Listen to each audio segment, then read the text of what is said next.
Guys welcome back to our channel. ఈ వీడియోలో మనం ఏపీపీఎస్సీ 2024 గురించి అయితే డిస్కస్ చేద్దాం. సో ఈ డౌట్ అయితే చాలా మంది నన్ను అడిగారు వెబ్ ఆప్షన్స్లో, బ్రో అసలు దీనిపైన ఒక వీడియో చేయండి, సో చాలా మంది కన్ఫ్యూజన్గా ఉన్నారని. సో అందుకని నేను ఈ వీడియో చేస్తున్నాను. ఈ వీడియోలో మీకు డీటెయిల్ ఇన్ఫర్మేషన్ అయితే ఇవ్వడానికి అయితే ట్రై చేస్తాను నేను.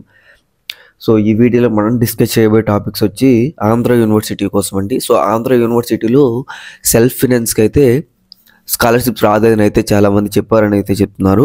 సో దాని గురించి అయితే డిస్కస్ చేద్దాం. అట్లానే స్కాలర్షిప్ ఎలిజిబిలిటీస్ ఎలా ఉంటాయనే దాని గురించి కూడా మనం అయితే డిస్కస్ చేద్దాం, సరేనా? సో లేట్ చేయకుండా వీడియోలోకి వెళ్ళిపోదాం. వీడియోలోకి వెళ్ళే ముందు నాదొక చిన్న రిక్వెస్ట్, మీరు కానీ మన ఛానల్ ఫస్ట్ టైం విజిట్ చేస్తున్నట్లయితే తప్పకుండా సబ్స్క్రైబ్ చేసుకొని పక్కన ఉన్న బెల్ ఐకాన్ అయితే యాక్టివేట్ చేసుకోండి. సో స్కాలర్షిప్ వాళ్ళకి ఆంధ్ర యూనివర్సిటీలో సెల్ఫ్ ఫైనాన్స్ వాళ్ళకి స్కాలర్షిప్ వస్తుందా రాలేదని అయితే అడుగుతున్నారు. సో నేను ఆల్రెడీ వీడియో అయితే చేశాను, స్కాలర్షిప్ ఎవరెవరికి వస్తుంది, స్కాలర్షిప్ ఎలిజిబిలిటీ ఏంటి అని. బట్ మళ్ళీ చెప్తున్నాను, ఎవరికైతే రెగ్యులర్లో ఆర్ సెల్ఫ్ ఫైనాన్స్లో సీట్ వస్తుందో వాళ్ళందరికీ కూడా స్కాలర్షిప్ ఎలిజిబుల్ అయితే ఉంటుంది. వాళ్ళు యూనివర్సిటీలో చదివినా సరే, గవర్నమెంట్ కాలేజీలో చదివినా సరే, ఆంధ్ర యూనివర్సిటీ అయినా కాదండి, ఏ యూనివర్సిటీ అయినా సరే సెల్ఫ్ ఫైనాన్స్ వాళ్ళకి రెగ్యులర్ వాళ్ళకి స్కాలర్షిప్స్ అయితే ఇస్తారు. ఎందుకంటే ప్రీవియస్ లాస్ట్ ఇయర్ వరకు గవర్నమెంట్ స్కాలర్షిప్స్ అయితే ఇచ్చింది, ఈ ఇయర్ కూడా ఇస్తుంది. సో చేంజ్ చేసే ఛాన్సెస్ అయితే ఉండదు సెల్ఫ్ ఫైనాన్స్ వాళ్ళకి రెగ్యులర్ వాళ్ళకి. ఎవరికి సెల్ఫ్ ఫైనాన్స్లో కానీ రెగ్యులర్లో కానీ సీట్ వచ్చి కూడా స్కాలర్షిప్స్ రావు అంటే వాళ్ళకి స్కాలర్షిప్ ఎలిజిబిలిటీ లేకపోతే మాత్రమే రావు తప్ప మిగతాది ఇంకేం కాదు.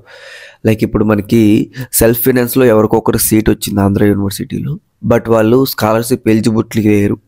ఎలిజిబిలిటీ అంటే ఎలా? వాళ్ళు ఫ్యామిలీలో గవర్నమెంట్ జాబ్ ఉంది, లేదంటే వాళ్ళ ఫ్యామిలీలో 4 వీలర్ ఉంది, వాళ్ళు ఇన్కమ్ ట్యాక్స్ పే చేస్తున్నారు, ఇలాంటి వాళ్ళకైతే మాత్రం స్కాలర్షిప్ అయితే రాదనమాట.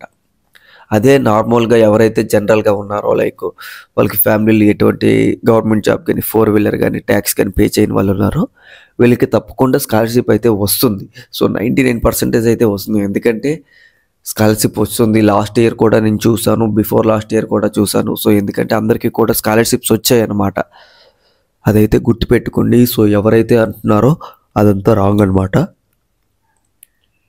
స్కాలర్షిప్స్ అయితే సెల్ఫ్ ఫైనాన్స్ వాళ్ళకి కూడా స్కాలర్షిప్స్ అయితే ఇస్తారు. ఈ ఇయర్ గవర్నమెంట్ చేంజ్ అయింది, ఆ స్కాలర్షిప్లో ఏమైనా చేంజెస్ చేస్తే చేస్తారేమో కానీ స్కాలర్షిప్స్ అయితే టోటల్గా తీసేయడం అయితే జరగదు, అదైతే గుర్తుపెట్టుకోండి. ఈ స్కాలర్షిప్ ఎలిజిబిలిటీస్ కూడా మీరు డిగ్రీలో స్కాలర్షిప్ ఎలిజిబిలిటీ ఉండి పీజీలో ఒకవేళ లేనట్లయితే దానికి రీజన్ ఏంటో కనుక్కోండి. లైక్ డిగ్రీలో మీ ఫ్యామిలీలో ఎవరికి గవర్నమెంట్ జాబ్ లేదు, సో అందుకని మీకు స్కాలర్షిప్ వచ్చింది. ఇప్పుడు మీ ఫ్యామిలీలో గవర్నమెంట్ జాబ్ ఉంది అంటే మాత్రం స్కాలర్షిప్ అయితే తీసేస్తారనమాట, అదైతే గుర్తుపెట్టుకోండి. సో ఇదనమాట ఆంధ్ర యూనివర్సిటీ కోసం అయితే. అట్లనే డేట్స్ కూడా అడుగుతున్నారు, ఏమైనా ఎక్స్టెండ్ చేస్తారా అనేసి.